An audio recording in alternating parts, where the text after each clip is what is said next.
What's up, la Starter Nation, à la Peter McKinnon ce matin. Non, franchement, allez, sans déconner, aujourd'hui, on va parler une fois de plus de réseaux sociaux et plus particulièrement de LinkedIn parce qu'ils viennent de changer l'algorithme tout début du mois de juillet. Et comme d'habitude, chaque fois que tu changes un algorithme, eh bien, on voit que notre portée naturelle s'en ressent. On ne sait plus vraiment comment faire. On se dit qu'est-ce qu'il faut changer dans ma production de contenu. Alors, c'est vraiment l'idée parce que tu sais que je le dis depuis longtemps sur cette chaîne, mais LinkedIn, pour moi, c'est vraiment une plateforme de choix. C'est un truc formidable si tu es un freelancer, si tu veux lancer ton business, si tu es un entrepreneur et que tu veux être dans le business. C'est vraiment une plateforme à vraiment pas négliger. Donc, on va discuter aujourd'hui de ces modifications d'algorithme. Et la bonne nouvelle, c'est que pour les petits producteurs de contenu, ça va plutôt dans le bon sens pour booster les résultats. Donc, stay tuned. Allez, bumper.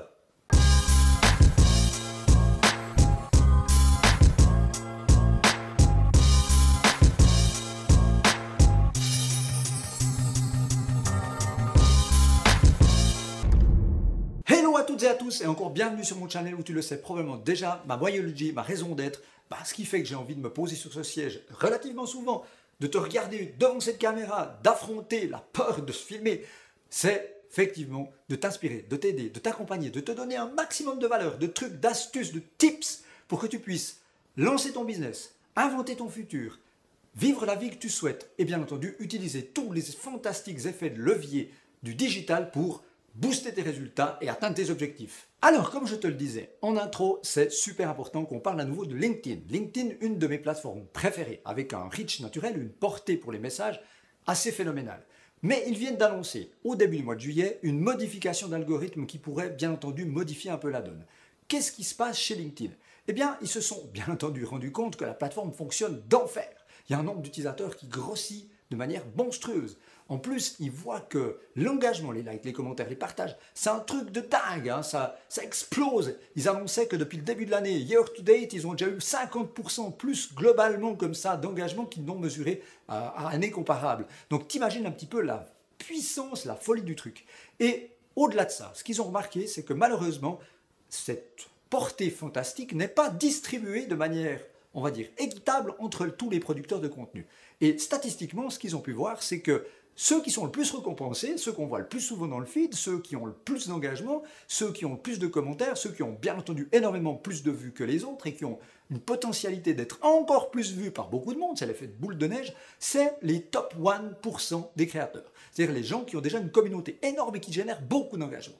Et ils se sont dit, on ne peut pas continuer comme ça, parce que si on continue comme ça, qu'est-ce qui va se passer? Eh bien, c'est que les petits producteurs de contenu qui fabriquent aussi la richesse de ce réseau, eh bien, s'ils voient que ce sont que les gros poissons, les gros requins comme ça, qui ramassent la totalité de la mise, eh bien, ils vont finir par se dégoûter. Et il y a un certain nombre de statistiques qui ont montré que quelqu'un qui n'a pas du tout d'engagement a beaucoup moins de chances de revenir et de produire du contenu à nouveau sur un réseau social. Il y a même une statistique spécifique de LinkedIn qui a montré que les producteurs de contenu qui obtiennent au moins 10 likes ou plus sur leur post ont 17% de chances de revenir la semaine d'après pour produire du nouveau contenu. Donc t'imagines bien que pour LinkedIn, le but c'est de capter l'attention, de garder les gens sur la plateforme et bien entendu dans ce sens-là, ils vont tout faire pour tenter de récompenser un peu tout le monde. Donc l'idée de cette modification algorithmique, c'est de distribuer de manière beaucoup plus équitable, selon ce qu'ils disent bien entendu, cette portée, cet engagement parmi tous les producteurs de contenu. Et contrairement à beaucoup de plateformes,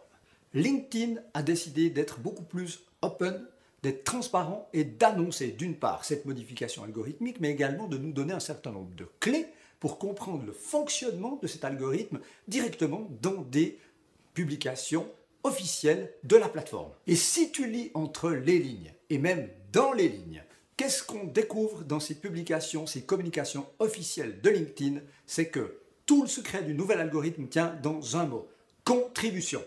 Contribution, potentialité que les personnes qui voient quelque chose dans le feed contribuent au post et que ce post-là contribue à leur apporter de la valeur. Mais tu me diras alors, comment c'est possible de mesurer le potentiel de contribution d'un post alors que celui-ci vient juste d'être planté dans la plateforme, à l'instant, à la nanoseconde?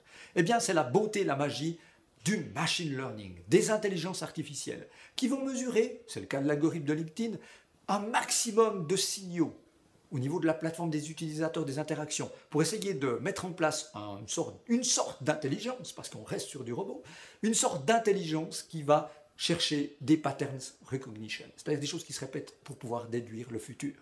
Et parmi ces éléments-là, LinkedIn nous livre une fois de plus la recette dans sa communication officielle par rapport à ce potentiel de contribution. Ce qui compte le plus, c'est le pouvoir de discussion, l'échange, la discussion entre les utilisateurs sur la plateforme LinkedIn. Alors si tu comprends ça, tu peux démonter l'algorithme et bien entendu gagner en portée naturelle. Et la bonne nouvelle, c'est que ça va se répartir, comme je le disais tout à l'heure, sur tous les utilisateurs, sur tous les comptes LinkedIn et non plus seulement sur le one top % des producteurs de contenu connus et qui ont moins besoin peut-être d'exposition que les plus petits. Et ce qui est génial, c'est que la maison LinkedIn, une fois de plus, ne recule devant aucun sacrifice, puisqu'un certain Pete Davis, ah ça s'invente pas, hein. Est-ce que c'est un vrai nom? Pete Davis, Pete Davis, ça claque.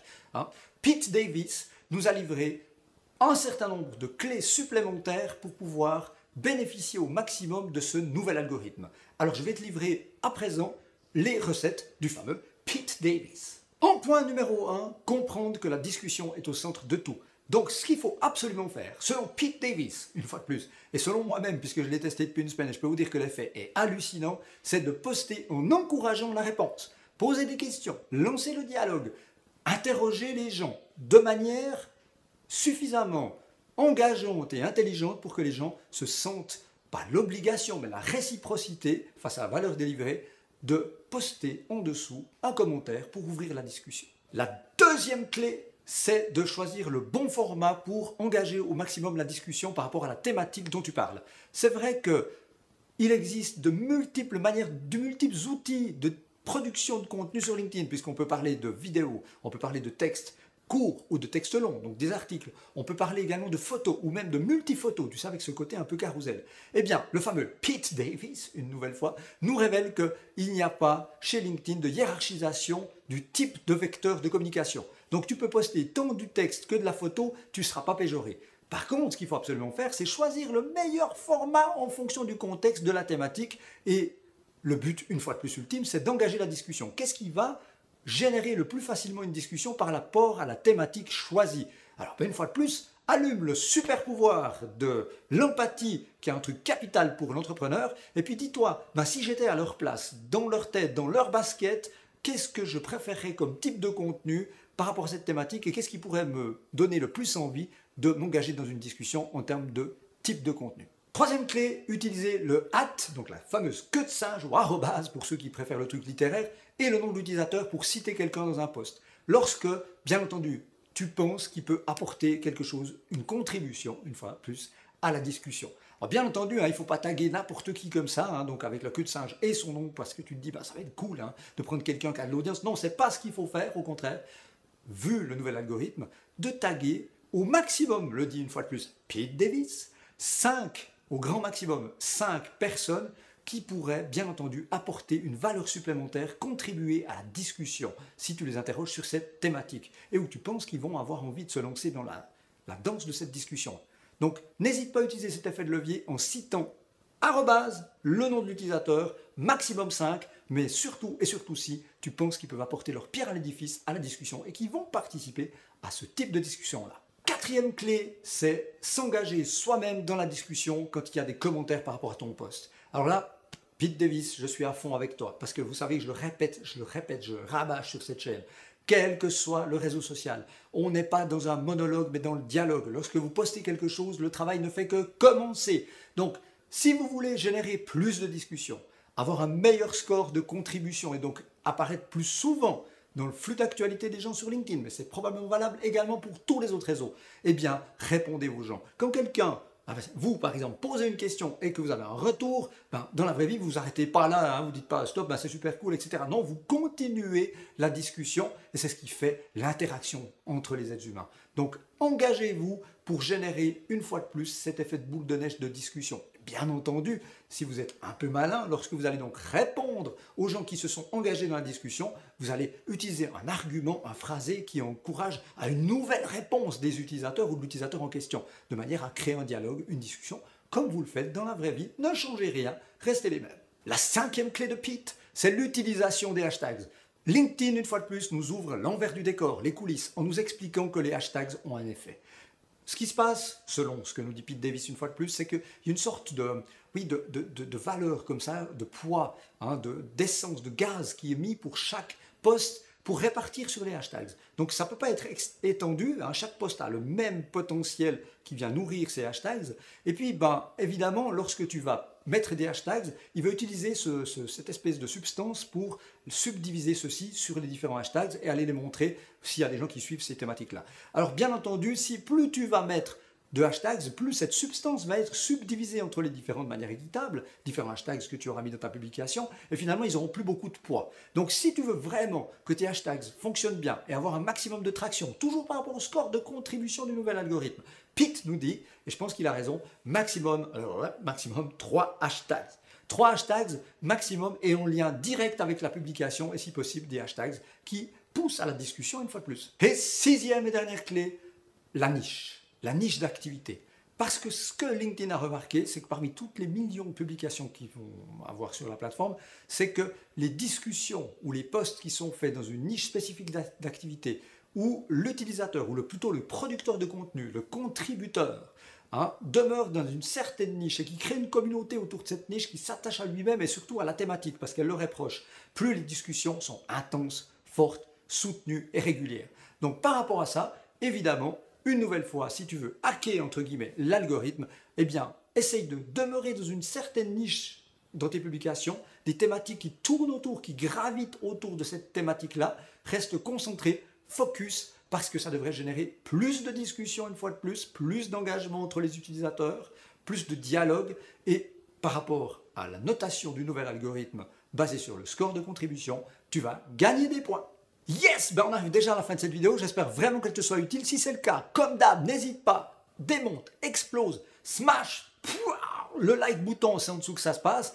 Partage-la avec quelqu'un de ton entourage que ça pourrait intéresser. Et puis surtout si ce n'est pas encore fait, je peux que te suggérer de t'abonner à cette chaîne et d'activer la petite cloche en bas si tu veux recevoir encore plus vite mes trucs, mes tips, mes astuces pour que tu puisses lancer ton business, inventer ton futur et bénéficier au maximum de tous les effets de levier du marketing digital pour atteindre des résultats fantastiques. Et puis, juste avant de terminer, je voulais encore te passer une info, parce que peut-être que tu n'es pas au courant, mais moi et mon équipe, on a eu envie de vous récompenser, de vous remercier, vous la Starter Nation, parce que vous êtes fantastiques, vous nous soutenez depuis des mois et des mois sur cette chaîne et sur tous les autres canaux.